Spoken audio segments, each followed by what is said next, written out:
Hi, I'm Maya Powers, a fourth year from GLAS 230, and the past few months I've been thinking a lot about food.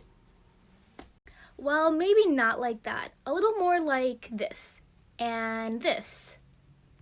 After learning about how different foodways can tell a story about its people's history, migration, colonization, and perseverance, I came to the realization that everybody's food has a story, no matter how basic or complex. I wanted to go on a mission to understand more about how certain foodways have impacted my friends of color. So I proceeded to safely interview them to learn more. I am April Rarang. I am Filipino American born in Chicago. I am making pancit.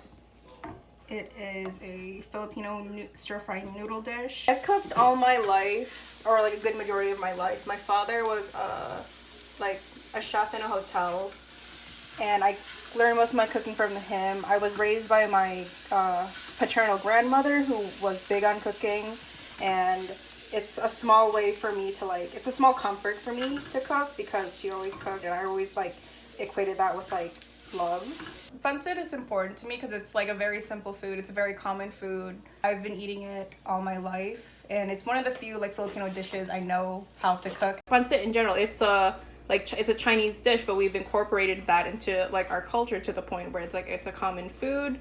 Everyone loves it, but the origin of its place is disliked and hated within the community, and I don't think that's something we should be promoting. Just from what I've witnessed from other Filipinos here in the States, specifically Filipino immigrants don't really Chinese people. I just never really understood that. There is anti Chinese sentiment. There's so many Filipinos who are of Chinese descent. There's so much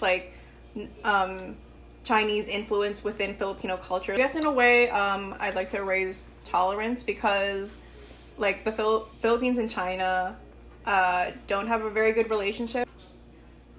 This dish represents two cultures coming together to make something good. Chinese noodle dishes with with a Filipino taste. Okay, my name is Annalie Johnson. I'm a college student. I guess I would identify as Chinese American, but I am adopted, so that identity is kind of taken with a grain of salt. But this is tomato eggs, which is a Chinese dish. And it's basically the dish you make when you have nothing else in the fridge and you're tired of cooking. I guess that's important because it is one of the easier Chinese dishes to make. So being able to make kind of the staple Chinese food makes me, I guess, feel more Chinese in a way. I feel it's very simple on the surface, but it does have a long history for Chinese people. It's the family dish. And then also for me, people might look at this and they might think it's just a simple dish, but for me to be able to make this, it kind of ties me to my identity, which can be kind of a struggle for me sometimes. So I feel it's simple on the surface, but it has a lot more complexity to it. I think Chinese food has a lot of bad stigmas about us eating weird things like dogs or I don't know, just weird animals or whatever. Especially with coronavirus, the whole myth that we're eating bats. But I think Chinese food can be very simple and very wholesome. It's not always very elaborate things. It's very based on simplicity and kind of being home. So my name is Arturo Tapia. I'm a fourth year at UIC, currently studying economics. Some of my identities, I'm male and Hispanic American. So I really don't know what the name of this dish is actually. The reason I say this is because me and my family, or my family and I, we've been always calling it sopitas de crema, so cream soup, even though it's literally not soup.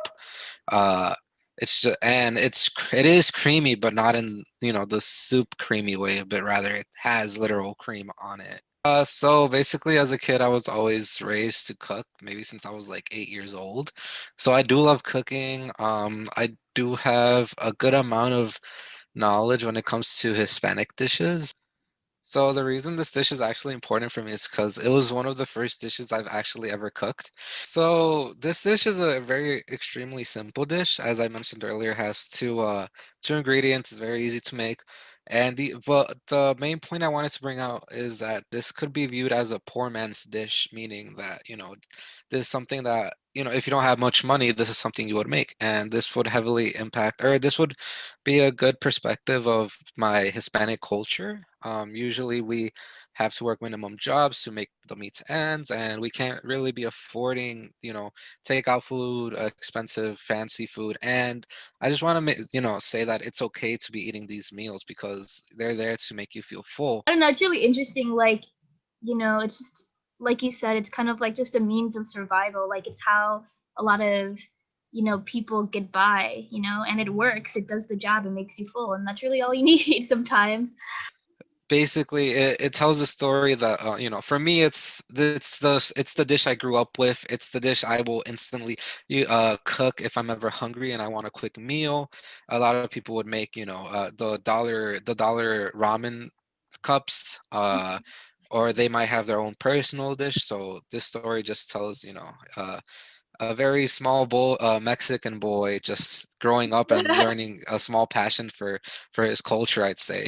Not only did I learn a little bit more about the social issues tied to certain foods, I also learned more about my friends and their backgrounds. I hope this inspires people to build positive relationships with their community members through food.